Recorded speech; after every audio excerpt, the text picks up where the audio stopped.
Assalamualaikum warahmatullahi wabarakatuh. Ketemu lagi dengan saya, Pak Maul. Pada kesempatan kali ini saya akan membacakan bab 4 tentang peralatan untuk memberi pujian dan penghargaan. Tidak semua pujian setara. Berbagai cara untuk memuji yang akan menolong, bukan mengganggu. Anda sudah membaca judul bab ini dan saya tahu apa yang Anda pikirkan. Sungguh, kenapa segala sesuatu harus menjadi rumit? Kita semua butuh bantuan untuk menangani anak-anak yang menjerit dan memukul serta berlarian di tempat parkir. Masa kita juga butuh bantuan untuk memberi pujian? Sayang sekali pujian memang bisa menjadi rumit. Riset dan observasi menyarankan bahwa yang paling penting bukanlah seberapa banyak pujian yang diberikan, melainkan cara kita memuji. Itulah yang membuat perbedaan. Pertimbangkan skenario-skenario berikut. 1. Anda adalah seorang guru SD. Setelah menjalani pagi yang berat dengan sekelompok anak-anak yang ribut dan tidak fokus, tiba-tiba Anda mendapatkan ketenangan sementara. Sang pengawas sekolah masuk ke kelas. Anak-anak sedang mendengarkan cerita dengan tenang. Lalu pengawas sekolah itu berkata, "Anda benar-benar pengajar terbaik di sini. Anda bisa mengontrol kelas dengan sangat baik."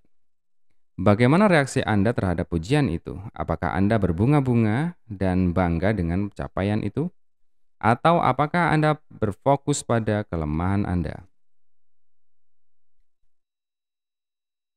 Apakah Anda bergurau? Saya tidak bisa mengendalikan anjing pemburu di musim panas ini. Saya hanya beruntung. Saya tidak tahu apakah saya harus menjalani profesi ini. 2.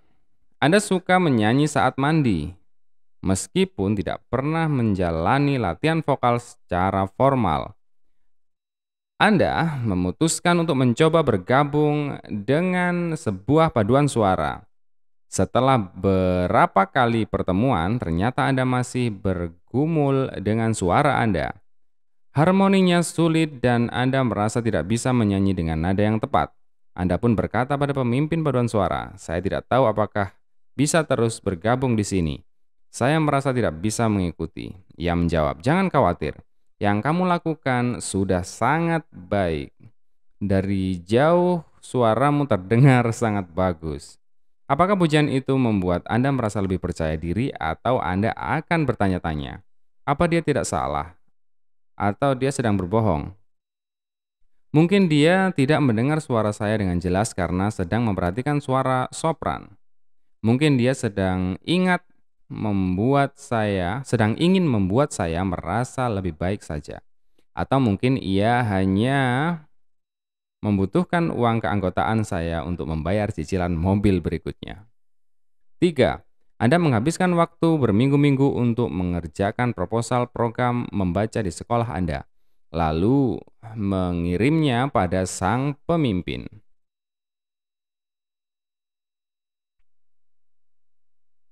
Dan menunggu tanggapannya. Hari berikutnya Anda mendapat Russell yang mengatakan, "Kerja bagus, terima kasih." Apakah Anda melambung ketika mengetahui bahwa sang pemimpin mengagumi ide-ide bagus Anda? Atau apakah Anda bertanya-tanya apa benar ia menyukai ide-ide itu? Apakah ia memperhatikan setiap pemikiran yang dimasukkan dalam presentasi Anda? Cara Anda mendukung ide-ide Anda dengan riset terbaru dan memecahkan masalah pendanaan, atau apakah ia hanya mencoret daftar tugas yang harus ia kerjakan, membersihkan kotak masuk ruselnya sebelum ia pulang di malam minggu. Yang keempat, Anda menikmati bermain basket. Ini olahraga yang menyenangkan, tetapi Anda hanya pemain yang biasa-biasa saja. Di lapangan, Anda terus mencoba memasukkan bola keranjang. Ketika Anda berhasil memasukkan bola untuk pertama kalinya, seorang yang tidak Anda kenal mendekat dan berkata, "Hebat, Anda memasukkan bola dengan sempurna." Apa reaksi Anda?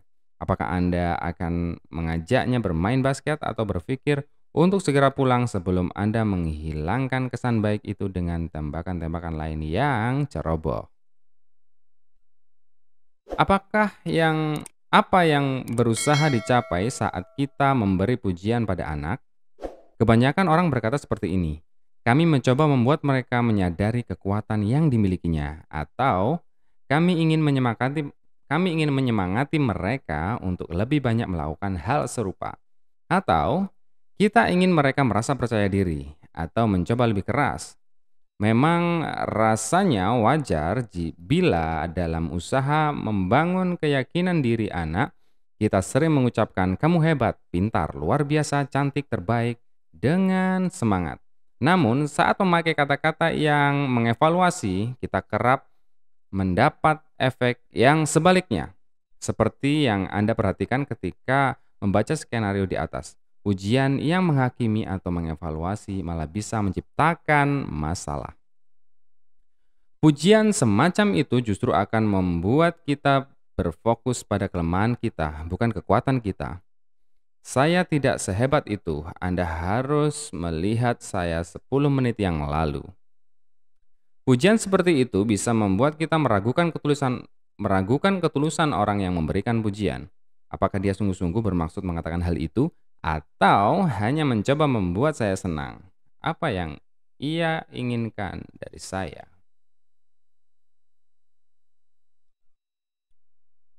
Pujian seperti itu bisa berasa meremehkan. Apakah dia benar-benar melihat pekerjaan yang saya lakukan? Mungkin pujian itu tidak pantas diberikan. Pujian semacam ini bisa membuat kita merasa terancam. Apa yang akan terjadi bila saya tidak dapat melakukannya lagi? Pujian seperti ini juga bisa membuat menyerah sepenuhnya, membuat kita berhenti melakukan apa yang kita lakukan dan pergi begitu saja. Saya mengamati fenomena ini pada sebuah festival musik beberapa tahun yang lalu.